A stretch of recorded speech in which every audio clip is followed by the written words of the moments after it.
I speak to you today with feelings of profound sorrow. Throughout her life, Her Majesty the Queen, my beloved mother, was an inspiration, an example to me and to all my family. And we owe her the most heartfelt debt any family could owe to their mother, for her love, affection, guidance, understanding, and example.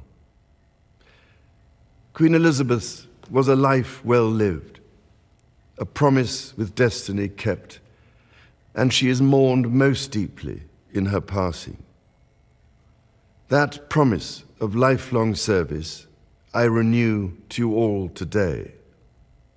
Alongside the personal grief that all my family are feeling, we also share with so many of you in the United Kingdom, in all the countries where the Queen was head of state, in the Commonwealth and across the world, a deep sense of gratitude for the more than 70 years in which my mother, as Queen, served the people of so many nations.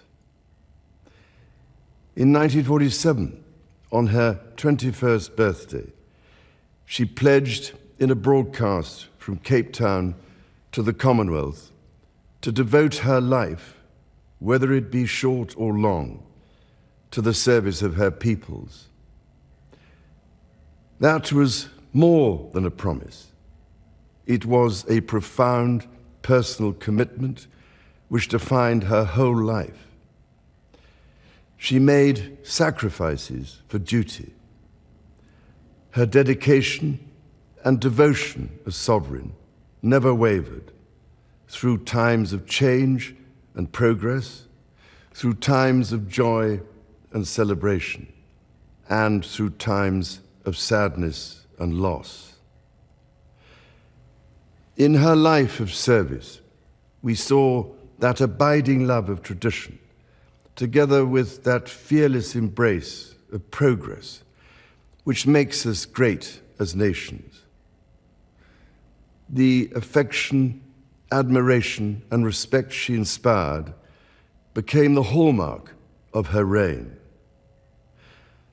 And as every member of my family can testify, she combined these qualities with warmth, humor, and an unerring ability always to see the best in people.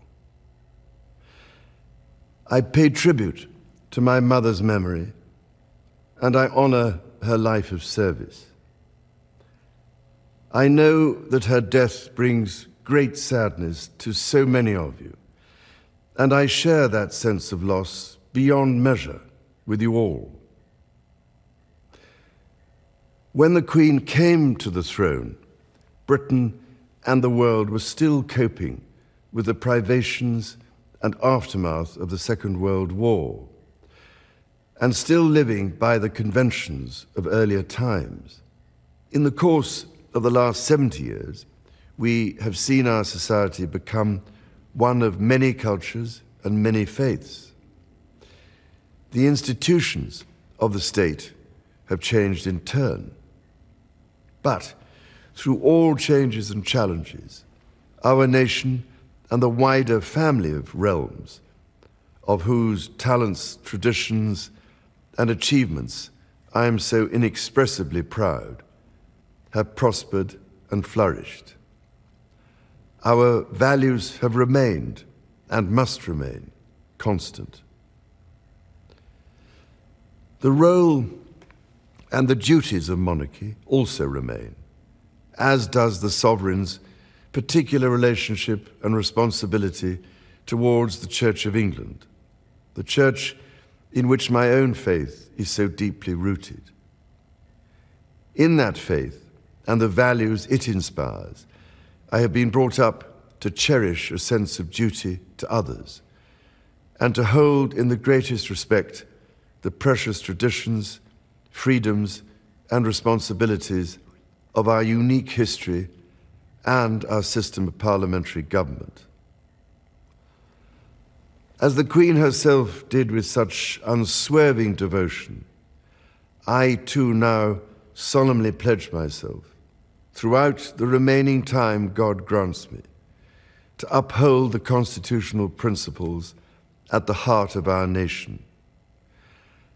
And wherever you may live in the United Kingdom, or in the realms and territories across the world, and whatever may be your background or beliefs, I shall endeavor to serve you with loyalty, respect, and love, as I have throughout my life. My life will, of course, change as I take up my new responsibilities.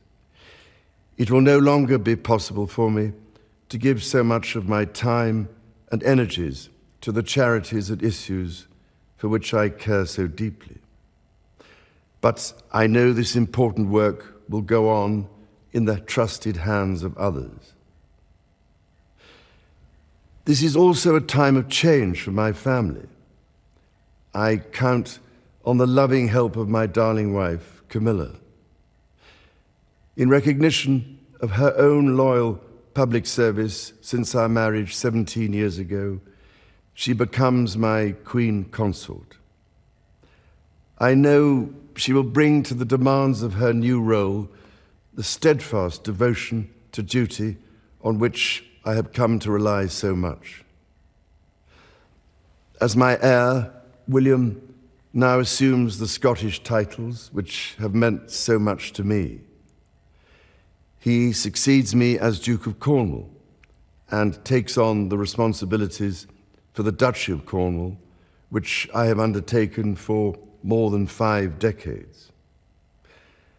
Today, I am proud to create him Prince of Wales, Tywysog Cymru, the country whose title I have been so greatly privileged to bear during so much of my life and duty.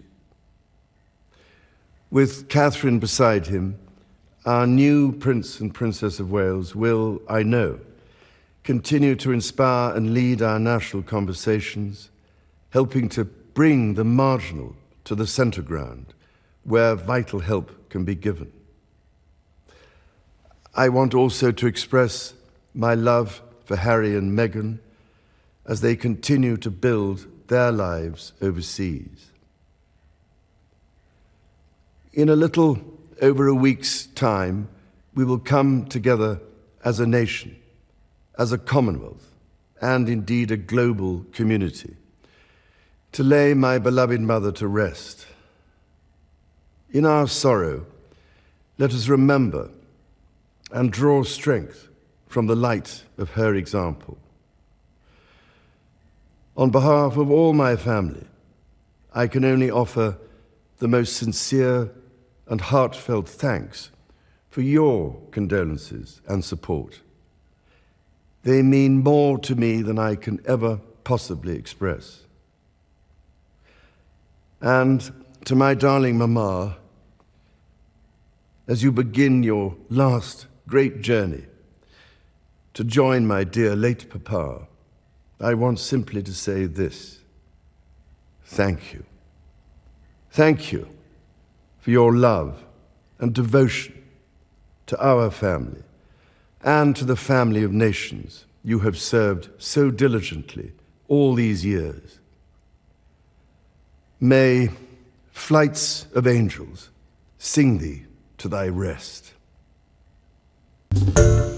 Hi everyone, George Stephanopoulos here. Thanks for checking out the ABC News YouTube channel. If you'd like to get more videos, show highlights, and watch live event coverage, click on the right over here to subscribe to our channel, and don't forget to download the ABC News app for breaking news alerts. Thanks for watching.